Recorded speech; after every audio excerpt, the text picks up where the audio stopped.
Etam est né il y a un siècle en Allemagne. C'est après son rachat par la famille Milchior que l'enseigne passe sous pavillon français.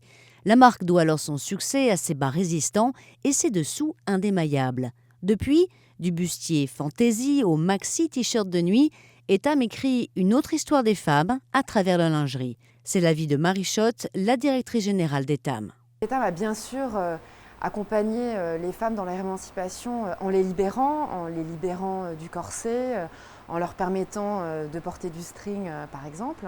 Mais Etam a énormément accompagné l'émancipation des femmes en sortant la lingerie du placard. C'est-à-dire que la lingerie, grâce à Etam, est devenue un vrai produit de mode. Une lingerie avec laquelle on joue, une lingerie que l'on montre, une lingerie de couleur et une lingerie qui n'est plus que faite pour l'autre mais qui est aussi faite pour nous les femmes.